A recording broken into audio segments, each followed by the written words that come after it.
Improv. Improv. Like, we are yeah. literally improving our podcast. Welcome to Hope, Power, and Healthcare, the improv edition. Indeed. Who are these hosts? It is the indefatigable Chris Hemphill and the tired, the overwhelmed Melissa Reilly. Indefatigable. That is, I'm writing that one down. That's like the most syllables that I've heard this Come out of morning, my all in mouth one ever. place. Yeah. So tired. It doesn't sound tired, but I guess you have a little bit of a reason to be tired. What's been happening in this world of digital mental health tech and leadership and all this? Well, doesn't it feel like we have just come down from the Super Bowl of mental health technology? And I just felt like last week was our Super Bowl. I think I saw the statistic that over 11,000 connections were made. And I felt like maybe I had at least 2,000 of them in 24 hours. Did you We're not talking about the feel that behavioral health way? tech. I'm talking about BHT. BHT, fam, goodness gracious, that was quite a Super Bowl. Lots going on, lots of buzz, lots of activity on the floor. And honestly, straight up, I was carrying another Super Bowl with me. I had also gone to this policy summit in Puerto Rico called Somos. Puerto Rico. You see me smile? I am smiling. I am 24 hours away from Puerto Rico. But tell me, Chris, tell me about your adventure in PR. It all built on each other. The Ending Clinician Burnout Summit, the Somos Policy Summit in Puerto Rico, all this stuff built on each other just to see and talk to people that are doing real things around ending clinician burnout or addressing healthcare and related policies for New Yorkers in the LatAm community up north. And then carrying, like, it was just like a snowball, an avalanche of energy that I was able to bring to BHT. But now I'm... Yeah, I felt like the same thing too. It was like event stacking. So the lovely and amazing Frisk Cressy team put on their most beautiful annual event down in Nashville, where they go to South Hall and they bring in like industry leaders and you have conversations. There was like a very, very interesting conversation that talked about, you would love this, Chris, the use of AI, but how 3 different industries, Palantir, Land O'Lakes butter, like the people that make Land O'Lakes butter, their COO was chatting. And then a senior leader from HCA, they all shared the stage and just talked about like this deep cross section that AI is actually implicating changes across these 3 wildly different industries, like deep data, butter, and food processing. I mean, I've never heard more charcuterie jokes in an hour. And, just a more, I would say more classic, but probably one of the largest healthcare systems out there. And it was just like actually fascinating to kind of think about AI's implication. You would have loved being there. It's just such a exciting event and so thoughtful. Then 100% we got so much to share. I feel like maybe you're the Prometheus of some of these rooms that we can't all get into. So the fire from the gods, let us know what some of the most exciting things that we saw over the last couple of weeks. Well, Where that's do you very want to start? generous, considering I actually made 0 sessions at behavioral health tech. Like, never made it in a room. Couldn't tell you what was talked about in a session.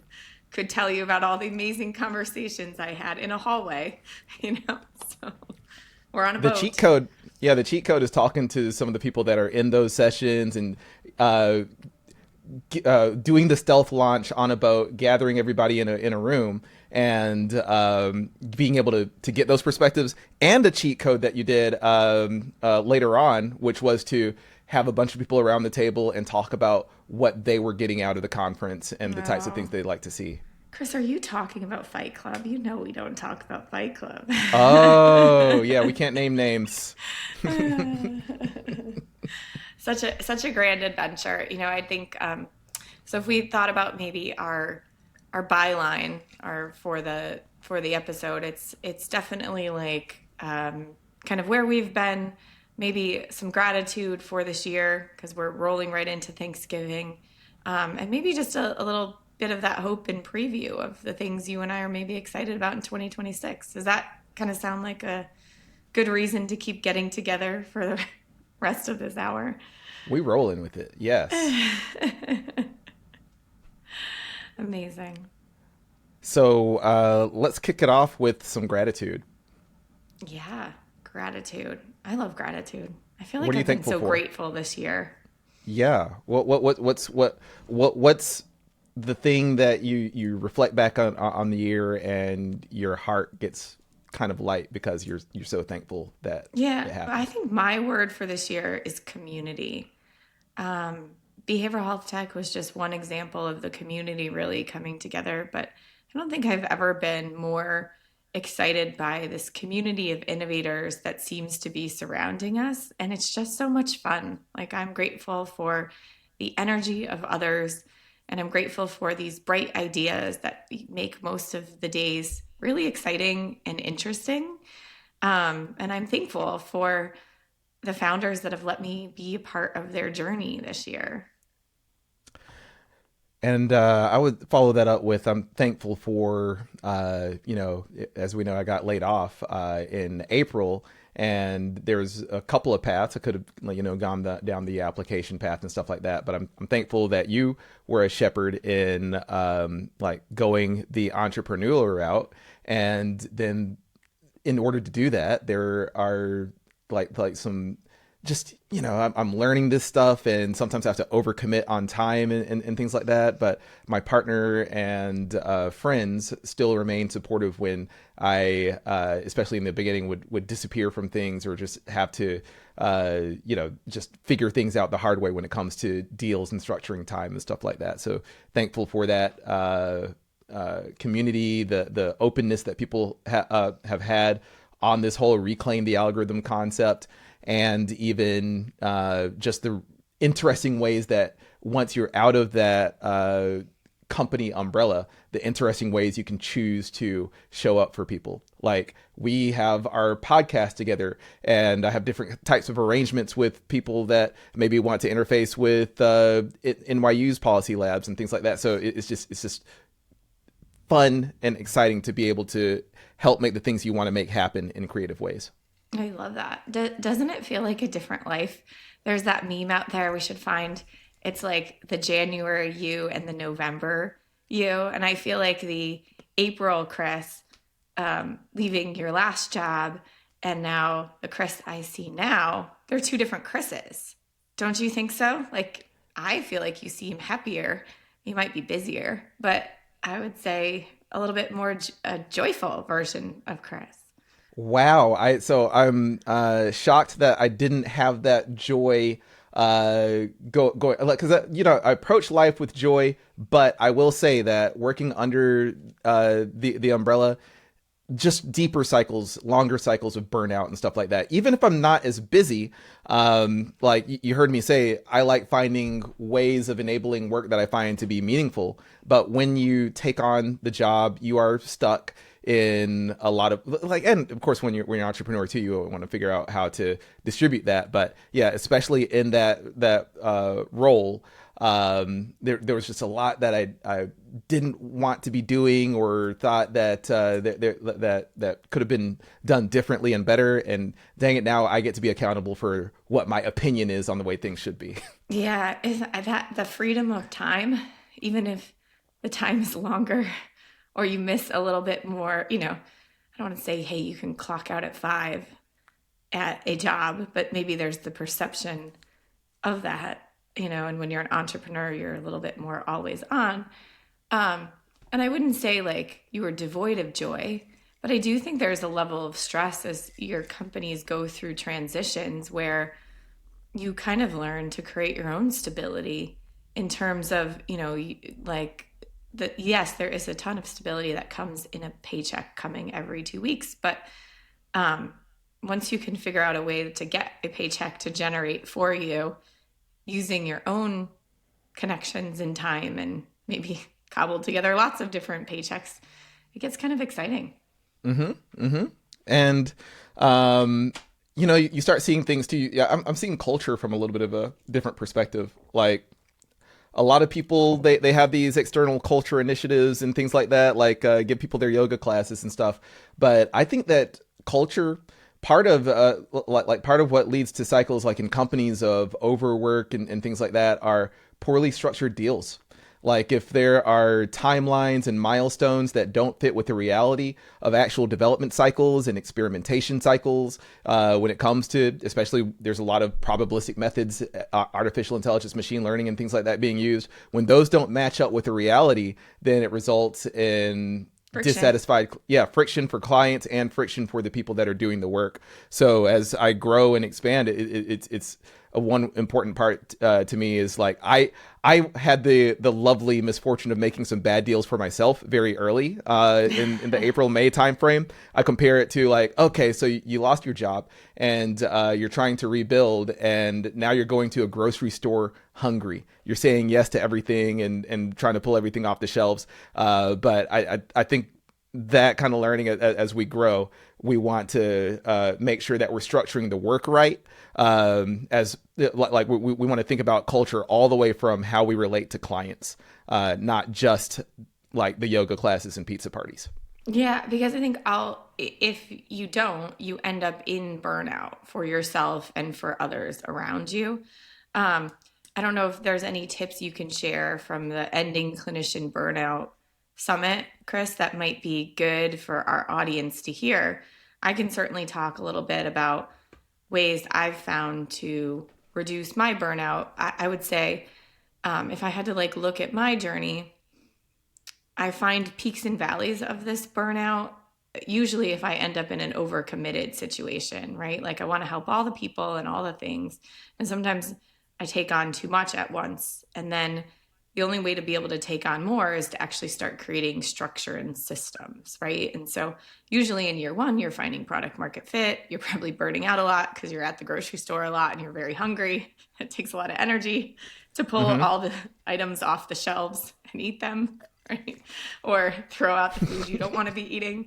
But then when you hit year two and you start to find your stride and you're like, okay, this is the process that I'm going to use and here's how it's going to work.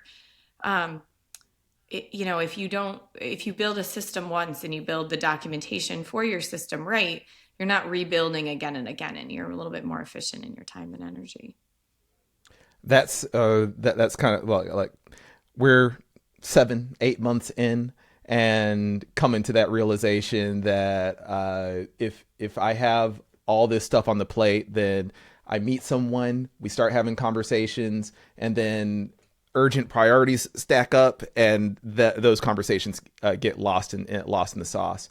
So the couple of pieces that I share are do a CRM system early, like it does, like Salesforce and let's see, HubSpot. They're ridiculously expensive, but Odo. Sorry if we were trying to get a sponsorship there. Yeah, I feel the same.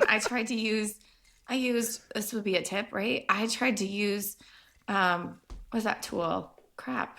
Now, see, this is like, yeah, I'm Pipe definitely, Drive or no, no, it's like a product system. Anyways, I thought the product Monday. system, Alyssa, Monday, are yeah. Monday. She's like mouthing Monday. So, yeah, so I tried to use Monday. Freaking that thing was so expensive for the value that it returned. Excel was Really? better. Yeah, yeah, yeah. Wow. Our When you said Monday, I was like, oh, she's official. Okay, but good to know. It No, didn't. it doesn't. It's not as flexible, and then you have to pay for every single license. So if all of a sudden you find that 30 people are working for you, you're spending like $3,000 on a tool that's not gonna like bring you joy. Sorry, Okay, so no Monday. Monday. Sorry. Apologies. We'll earn that sponsorship later. Uh,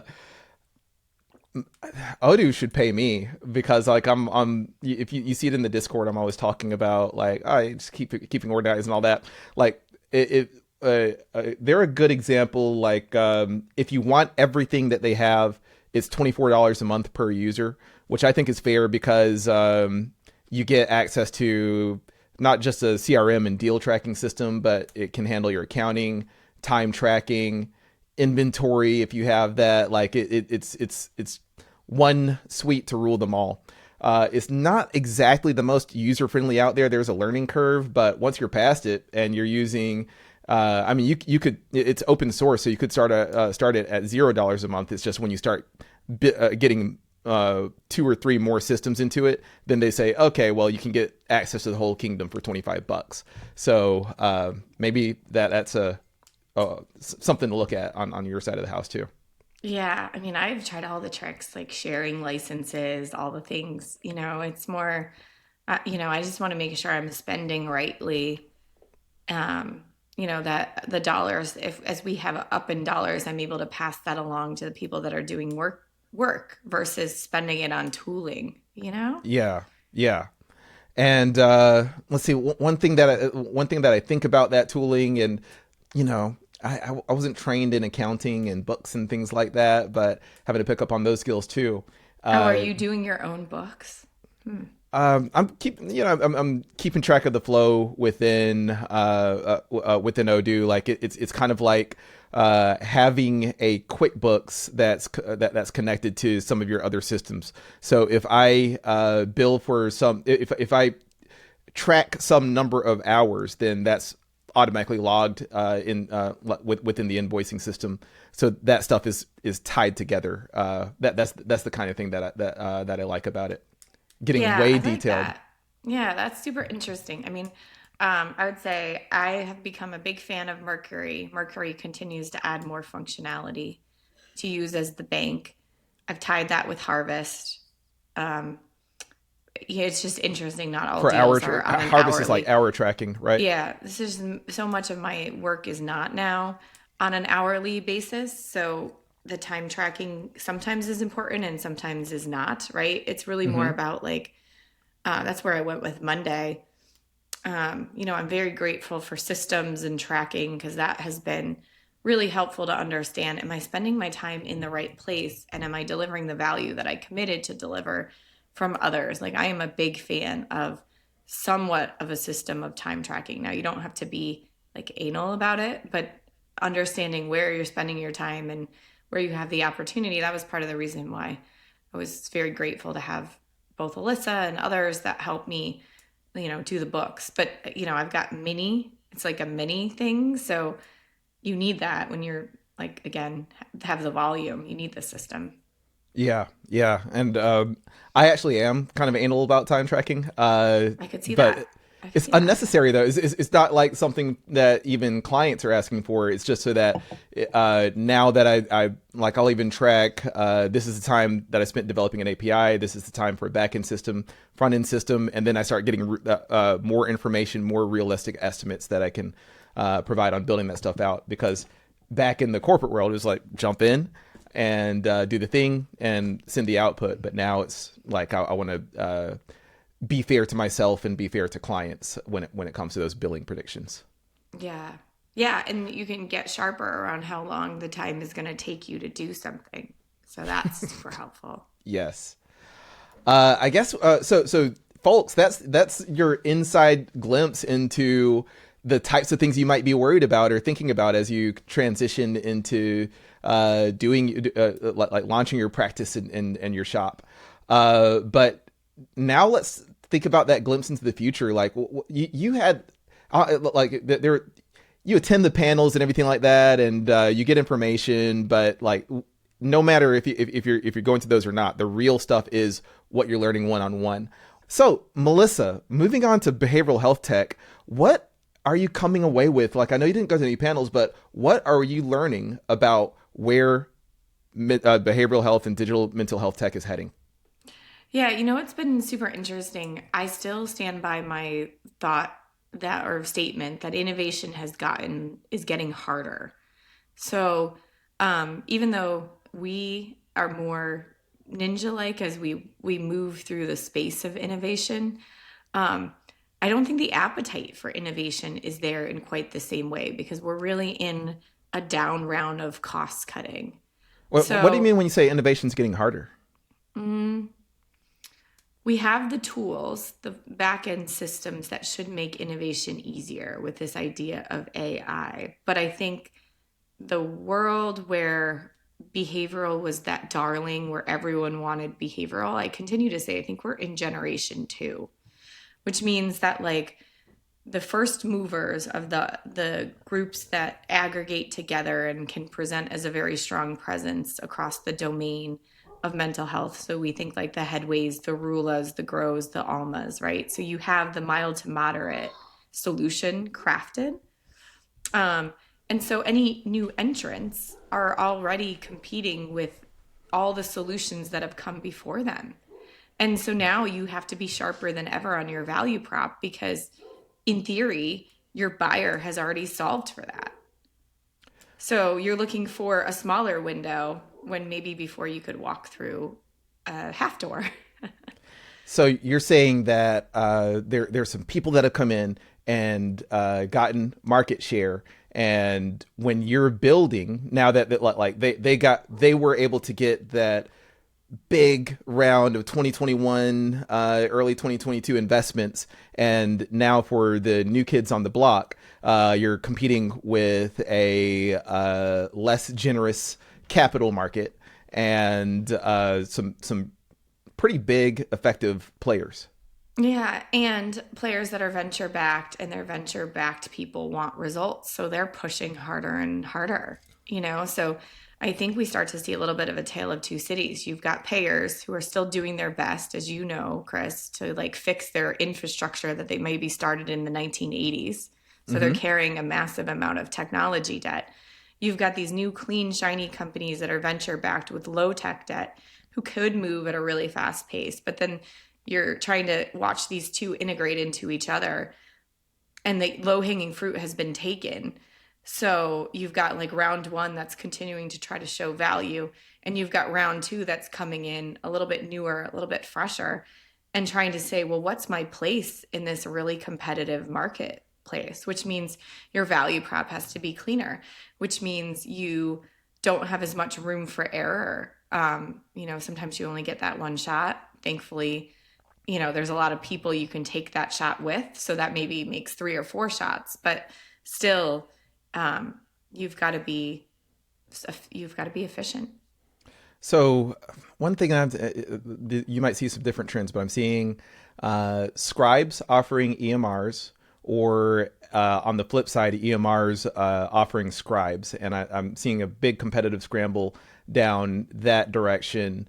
I'm seeing some other point solution type things that I think are going to like virtual and other things that are like modalities, potential endpoints that are going to feed into the larger system. But like from that, hey, it's getting harder perspective, what are you seeing people do to navigate, or are there any technologies that you could zoom in on that we could dissect on that? Yeah, so good call on like, there's some combination things out there that are kind of happening. I don't know where that's going to land. I feel like we're in the middle of like maybe a tiny bit of an arms race of people saying, like if we look at our buyers, so our buyers are the payers, our buyers are the providers, our buyers are the humans, our buyers are the employers, right? What I was maybe more saying is I'm seeing a macro trend of people trying to cross chasms and find new buyer types. So the person that sold to the payer before is now saying, let's go sell to the employer, or vice versa. The spring that maybe sold to the employer is now trying to say, hey, I've got a payer solution, right? Spring's big, right? So then how does a little guy with a solution for one of these buyers show up against the spring when someone's already has the spring, if you will, right? Mm-hmm. So I guess I'm seeing that as more, I'm probably staying more in the macro versus saying, is there a new novel technology that I'm seeing emerge? I agree with you. I'm definitely seeing more automation tools, some, like, again, but it's second round of automation. Like we lived in a world where like automation was a Pega or what was the other company? Um, you know, you probably know. Olive, or yeah, I wasn't deep on the Yeah. enterprise automation stuff. Yeah, but it's like, okay, like generation one was these workflow automation tools that are still out there. Now you've got more of these startups that are automating either the clinician note taking, they're automating the intake of the patient, right? And it starts to be, I mean, it's like a house of vendors at some point, because all these other companies have come in to either surround the employer or the payer with enhanced solutions because they don't insource it themselves. And so if we watch our history, there's going to be a world of insourcing where some of these little solutions get gobbled up by the big thing as they look to spend their capital, or you end up with these entities becoming, I don't know, holding companies of vendors. Well, let's recall an episode that we did with Ann Summers Hogg about Jobs jobs to be be done. done. Yeah, yeah. So to help our innovators out here, let's think through like beyond the tech and beyond the point solution type thinking across those markets that you mentioned: employer, payer, and provider. What if we And think about human. and Consumer, human? yeah. Yeah, yeah. Jobs to be done across like what are you seeing that the people using and purchasing this stuff actually want? Yeah, so that's super interesting too. I mean, I don't know. I think they want it to feel not like they're in a house of vendors. I mean, I think there's definitely a integration play that I think a lot of people are trying to capitalize on. The personifies, um, the broker consultant houses are trying to push for more seamless integration of tooling. Um, we just see Cigna come out with a solution for, again, it's still a vendor, the mild to moderate that's supposed to hold people over in between visits, right? So I think what I'm excited about is people are starting to think about humans on a journey. I'm still really excited about what I'm seeing in the women's health space. Again, there's an element of crowdedness in there with the mavens and the progenies and the G1s that have been there for a while. I think making it harder for whatever comes in for generation two, filling the space, whether it's specifically around, a time period in women's health life that they feel is not covered yet, or an episode of care. But, I think we're surrounded by innovators right now. And the question is going to be, who survives into 2026 as we see this market consolidation start to happen and people expect more and the ability to integrate across solutions. I think we'll see a lot of partnerships. What do you think, Chris? Yeah, I guess we're seeing some partnerships budding, um, and I can kind of answer that like what people want just from a flavor that I got from. I'm going to combine Puerto Rico, the Somos Policy Summit, and behavioral health tech. So the theme that you hear me say every week, reclaim the algorithm. When we took that to Puerto Rico, that was my company plus NYU, McSilver Institute, plus this firm called the Knowledge House in the Bronx that provides data science and data science and engineering education for Latin youth in the Bronx. And what we were able to do in that conversation was talk about the ways that we're employing algorithms inclusively for community minded projects, and also addressing and mitigating bias. A lot of people have these doom and gloom headlines about AGI is coming to replace all jobs, or hey, this stuff is biased, but it doesn't go into the now what and so what. So what do we do about this? So by having a conversation where, it was a panel of people that had done the extremely hard work of building out inclusive design strategies, identifying ways to audit and audit algorithms for bias and mitigate that. By having those kinds of conversations, the more serious things that people feel like they're going to be cast out as Luddites if they speak up and question anything about AI. But by opening the table and say, hey, we did ask those questions, and here's what we did to address the challenges for the use case for the use cases that we're serving. It just opened it up to that people who were originally against it they were interested in more serious conversations. So policymakers came up to us afterwards and said, "Hey, like I was against like having any kind of exploration of this in my district, and we were looking at ways to fight it. But now we're looking at now what I'm going to go back to my team with is how do we invite more inclusive design strategies, and how do we identify use cases and things like that that will serve our communities, and even all the way down to it." Who do we partner with on this journey for things like CRMs and things like that? Like it's just by being serious about the flaws and talking about the gaps, it opened that conversation from the policy perspective. I think that's incredible. Yeah, and I think about all these organizations with product teams, and I, reflect back on some of our product processes that I would have had in a prior life. And I don't know that I think we always aspired to be able to take a lens of removing bias from all that we do, but I don't know in practicality if it actually was happening in the way that we would want it to, right? And I do know that in places like a digital diagnostics, where I thought they were doing a really excellent job of trying to remove bias, they specifically had to encounter for that as they moved through their gates with the FDA, which was awesome. I actually had a really cool opportunity for one of the things I partner with to judge a pitch deck competition yesterday. And that was like just incredible to start to see a lens for some of the new technology and the problems that people wanted to solve. So I'm grateful and I'm hopeful that like this innovation will continue and that people will continue to find new problems. But I'm really hopeful that as they do that, they keep some of the things that you just talked about in mind, and also really still work to make things more simple and more easy and digestible for people to understand.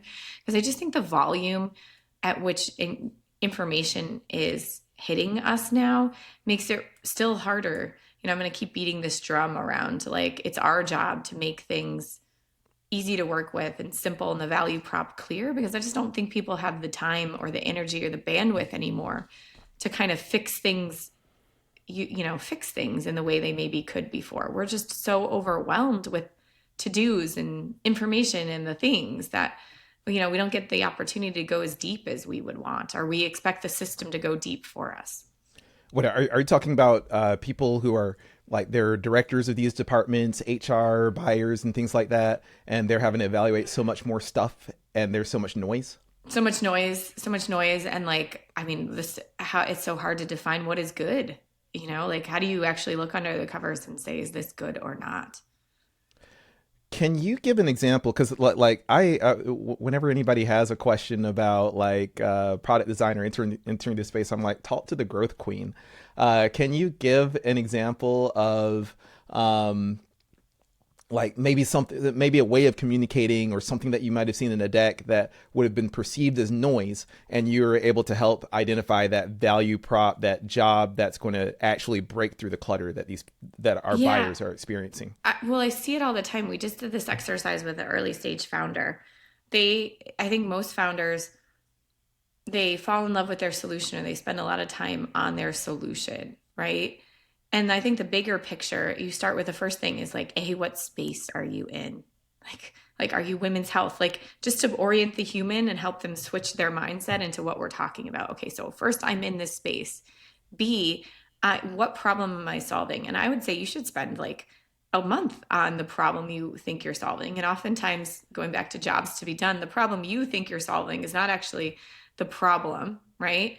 And then I think the third place is like, give an analogy to what you are. So let me give like a more real example, right?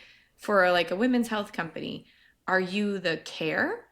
Are you the infrastructure? Are you connective tissue, right? Even being able to identify like what you are in terms of a systems point of view is super helpful. That's like narrowing you in further. And then you have to always compare to the bad. So let's use that same women's health example, right? It might be like women stumble around for years not knowing what's actually wrong with them, and they have all these symptoms, right? So then what, right? Are you going to get better care? Is this like a better provider type? Is this a better canister or medical record? Is this a better, faster way for you to get connected to care? And so even I, in this example, have not done a great job of sharpening the problem, but hopefully that's a good paradigm of like, if you just spout out for 45 minutes on your solution, but you don't take the time to anchor the person in the context, you've already lost them. They don't care. They can't, they don't even know what you're talking about. Speaking of talking, what's a good way to understand what people care about quickly? Like you have 6 minutes to talk to somebody. How do you get down to You can't. the You can't. You have to guess. You have to guess from like at bats and from listening sessions. And oftentimes there's so many reasons why they won't tell you what their priorities are, whether they think you're competitive or, sometimes I'm careful. I'm very clear that I no longer work at a payer because I don't want people, thinking I'm carrying back information elsewhere. And so you almost have to have done that homework ahead of showing up for the meeting with other experts. And so I'll do a tiny little commercial for my friends over at MDisrupt. I do think listening sessions with with your buyer, in that same jobs to be done framework or hiring someone that like has had the problem only helps sharpen your argument. so it's not, hey, in the moment I'm going to just figure out and dissect all your problems. We don't have there's no fast Freud out here. But what like the way to show up for people and the way to be attuned to those problems is have listening sessions with people. Yeah. And then you start getting an intuition where when they are talking about a problem, you can ask them like a focused question that's based on your deep knowledge foundation.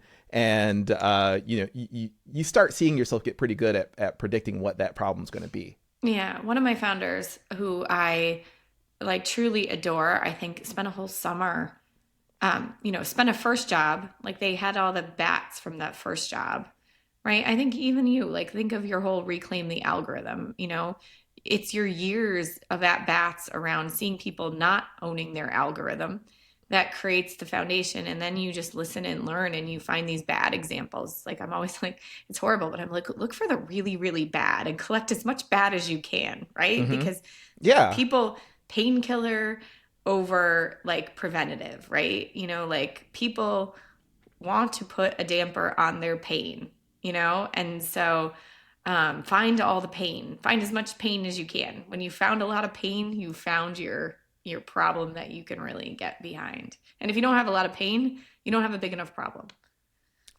That's a great point, because there are people out there that might be chasing something that it sounds cool, but there's not enough, like you'll get the meeting because it's really interesting, but they don't Or have because you enough know pain. somebody, but you haven't like capitalized on your pain.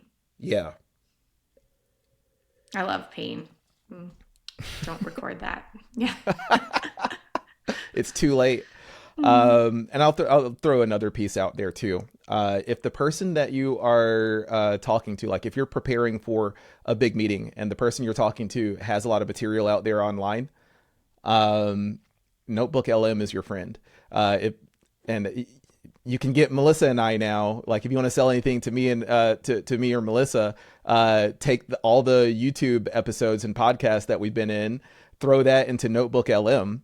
It will then it'll translate all that to text and create a search for you, and then you can ask the like you could say, what kind of question would Chris be interested in answering based on the conversations that they've had. Someone did that to me. Someone did They that to me. did. They did. They're like, I listened to your podcast episodes. I feel like I know you. And I think they had done that. It was pretty cool. Yeah. Wow. Yeah. And we actually did like when I was at Wobot, we did that a few times. Like if we were had to make a presentation, we wanted to know what the pain was that this person was out there talking about. It was really easy to plug those in and mine through those conversations. So that's just a little tip for the people out there selling, Innovate having and these conversations. selling. Yeah. I know. I mean, when I think about like where I spend a lot of like free time, if one has free work time, I don't think that's probably very true for me these days, but I have a lot of conversations, I think just generally about people looking to switch roles, right?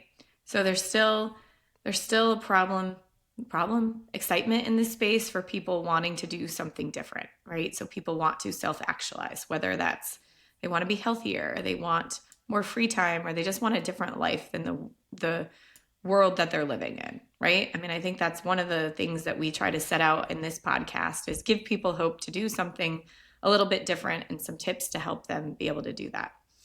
I think the other place where I spend a lot of my time, and I'm grateful for that and I look forward to it, is helping founders who are in the middle of innovating. And I think you do a lot of that too, founders or payers, right?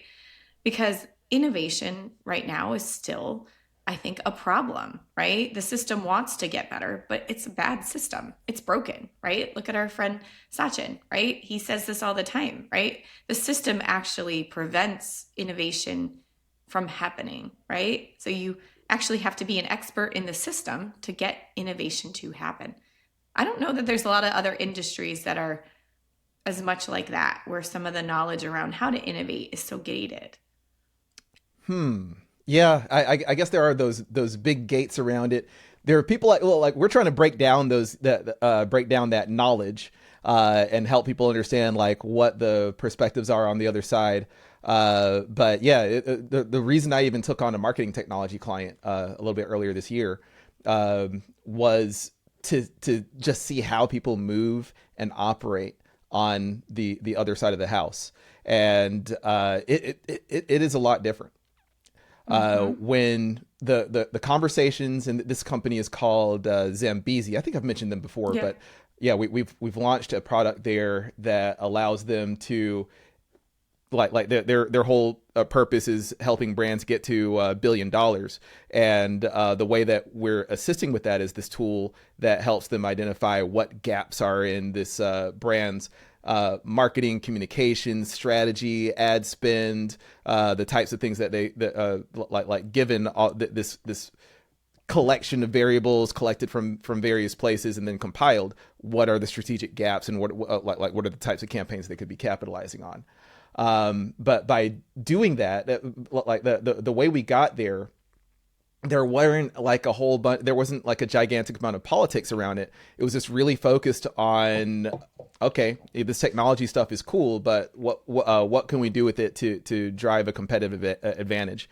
So it like working with them directly on like something that was strategy first rather than technology first and policy first and things like that. It was just that reminder that no matter what you're building, you have to be able to keep your eyes on the prize for it to have value.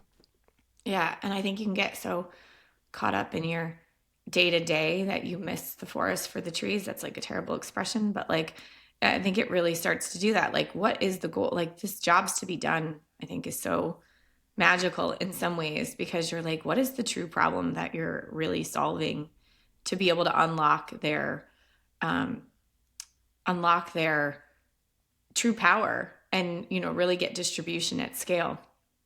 Had something interesting kind of one of the new services that we've really found ourselves falling into is just around like supporting founders across the board, right? And so one of the biggest things for founders is their board check-ins, right? Like, how do you make sure you bring enough confidence back to your board or to your capital committee that you are focused on all the right things as an entrepreneur? And I think we have an opportunity in the new year, Chris, to like do more, maybe bring in a session with, board members and board chairs, right? To say, what does an innovator need to do to show a board that they're focused on all the right things? Mm. Because where you spend your time and where you place your chips is like super important, and how you tell your story of your growth to the people that are going to continue to give you more money is really, really important. I've got there's two people we might want to think about for that. Joe Wilkins, who he leads an organization to get people to speak up about thoughtful innovation at the hospital boardroom level, and he sits on several hospital boards. And Sarah Vaizi, who was recently the chief strategy and digital officer at Providence in the Pacific Northwest. I think those would both be great. I'm hoping that y'all listen to the podcast just so you can say, yeah, come on, bring me on the show. Yeah. Yeah, I would love that. And I'm super excited and grateful, for the opportunity to continue this podcast and continue finding things. I mean, all the people that have reached into us and said, bring me on the show, right? And, I think we seriously evaluate all the people trying to say, is this on the problem that you and I are trying to solve, which is to like give people hope and to empower, innovators as they, move forward. We're kind of like, okay, is this going to be relevant to our audience, and how might we make the content that they want to bring forward relevant? And I think it's part of why I think we've leaned in to coaches and authors and people with tips and tricks, right, in our first year. But I think we continue to look and say, like, how can we get better? How can we make the show better? And we're always open to feedback from the fan. Bring it on. Bring it on. Tell us what you love. Tell us what you hate. Let's hear it.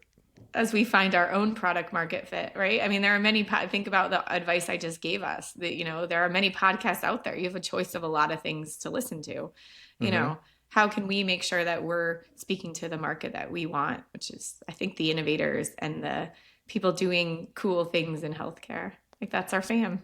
And speaking of cool things, these are like behavioral health was a lot. Like you had your launch party there too. I think that before we even go to the next segment, you got to talk about the unveiling of Stealth and the beautiful boat and everything like that. Yeah, I guess just huge amounts of gratitude to the sponsors, the companies I work with, my friend Seth, who I tease him all the time, who like abandoned me. Seth's like, let's do an event together, Melissa, I'll help, right? So he brings a friend. Yay, Listen. Thank you, Listen. We love you, right, for being our co-presenter. And then, I'm shopping. Alyssa and I are shopping this opportunity to the other, founders. And we're like, yeah, this is just going to be like Payer Startup Pickleball. And the fact that it actually came together, like, I shouldn't be surprised, but I kind of am, right? But now it's just become this thing.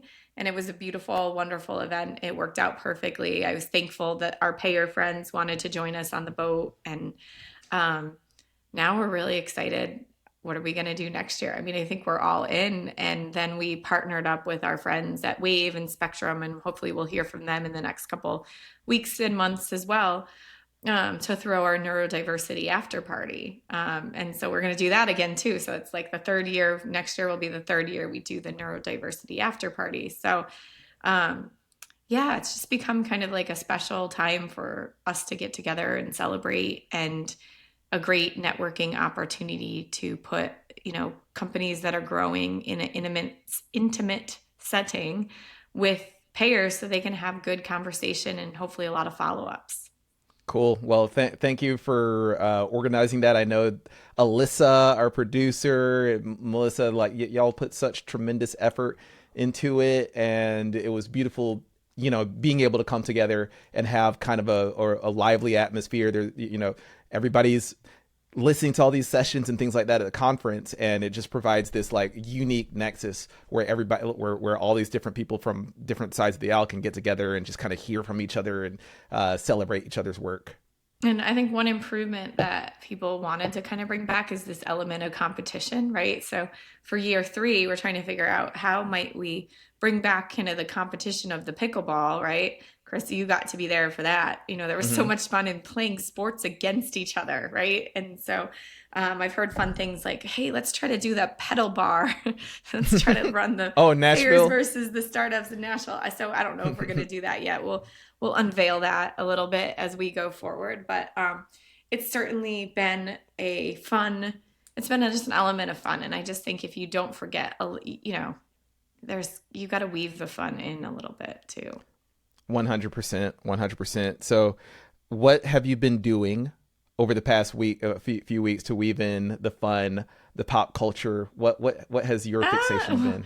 So I've had zero fun over this last week. So fun fact, I ended up getting sick at BHT off something I ate. There's a claim filed now. And then I came home to my kids with strep, right? So the only thing we've been doing is laying in bed and we're watching old movies, right? So I'm trying to get the kids better so we can get to Puerto Rico.